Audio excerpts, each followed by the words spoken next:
Hello everyone, this is Antonio with Salsa Now Forever. We're over here at Ballroom Utah Dance Studio tonight interviewing the founder of Utah Salsa, Jago, who was also the event coordinator for Salsa Week last November 1st. It was a really fun event. I liked it.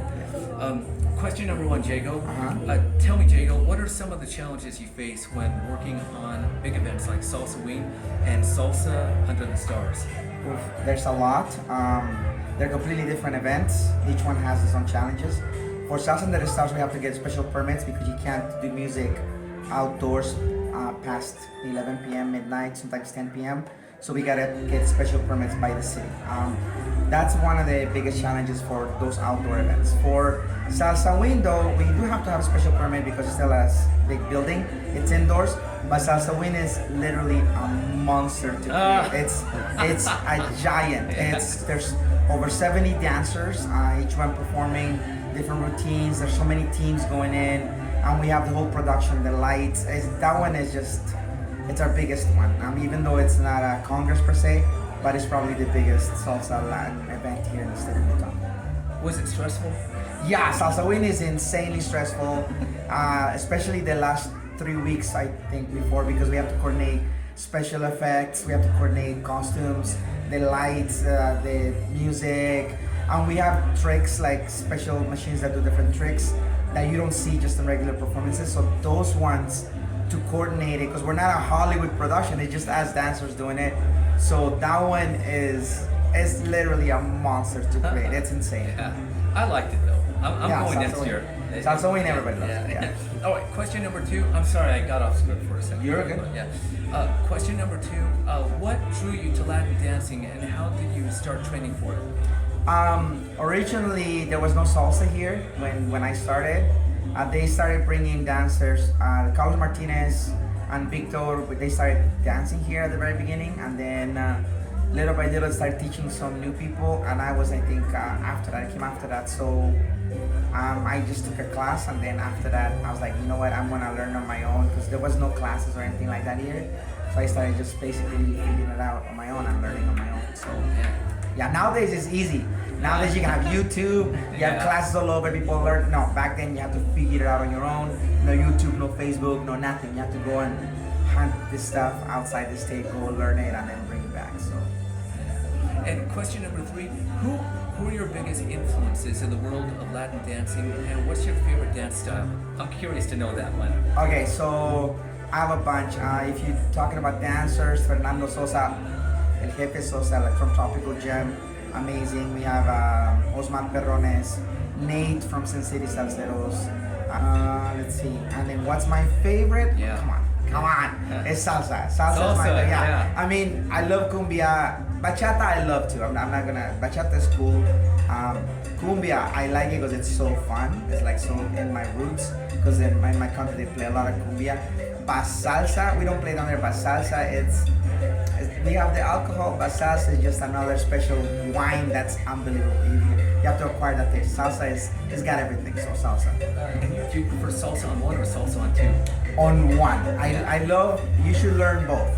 You should learn the five actually, because now I just got introduced last year to salsa caleña, and I fell in love with it. Okay, I was taken to Colombia, and then they were like, no, I didn't want to learn it. I'm like, no, I just want to learn salsa on one, and I love salsa on one, salsa on two. You should learn both. But then somebody just basically dragged me by my ears to take a salsa caleña over there in Colombia and Medellin, and I was like, it blew me away. So you should learn salsa on one, salsa on two, popular, which everybody knows it, Cubano salsa, which is casino, and Cali style. You should learn Cali style. Now that I learned, like that I've seen what it can do, it blew me away how beautiful and amazing it is.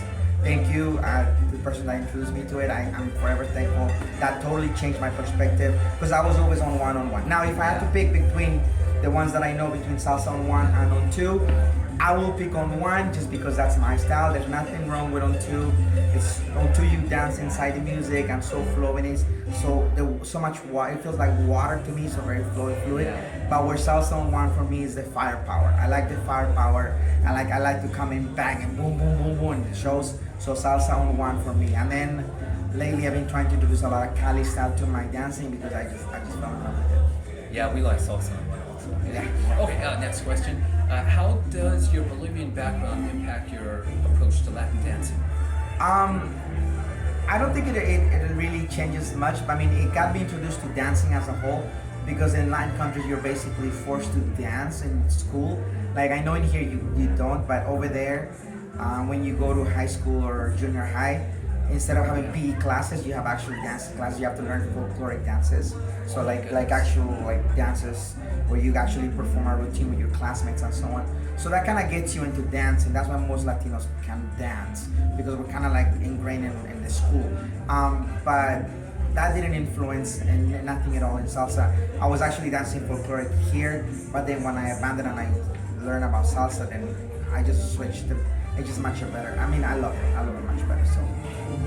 I wish they taught that to me when I was in high school. Yeah. They should. They should teach dancing here. They should. Yeah. They should. And question number 5. Tell me about one of your recent dance performances and the support within the Latin dance community that you received from them. I tell you too. Like first of all, Salsa Win. I am so grateful that people come to Salsa Win because it is so much work. It is so stressful. I love it. I love the work and I love the stress.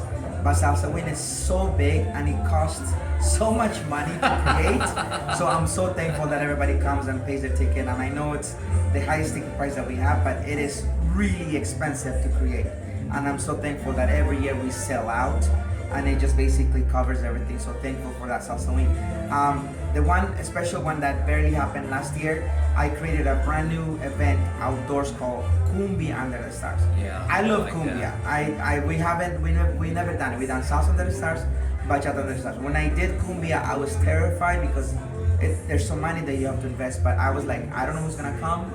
We don't know because we was trying to grow cumbia here, and luckily some new people that I've never seen before. The cumbia people showed up, and it was just awesome. We were able to pay everything. Everything was awesome. So now I was like, okay, it's official. We're gonna have cumbia under the stars every year. So that's one of the ones that are really stuck with me last year. I went to that one. I remember. Yeah. I remember a lot of people weren't showing up on time. Yeah. And I And think then they you showed were up. nervous. Yeah, I was scared. And then I encouraged you. I was like, oh, you know, the Latin community, they show up late. Yeah. And then suddenly they just started showing up in droves. Yes. Yeah. Yes. Yeah. It was so cool. And last question, tell us where people can check you out on social media and see what you do. If you want to find out more about what we do, our events, our classes on Wednesdays, our socials, just look us up on Instagram, on Facebook, on TikTok, or just utahsalsa.com. On Instagram, @Utah Salsa, one word. On Facebook, @Utah Salsa. On YouTube, @Utah Salsa. On TikTok, @Utah Salsa. So Yeah. we're all over the place, just Utah Salsa, one word. Even though it's salsa, we still do bachata and cumbia. We're really trying to grow those two a lot. Thanks for allowing me to interview, Jago. Of course, guys. See you guys on the dance floor. Yeah. Thanks.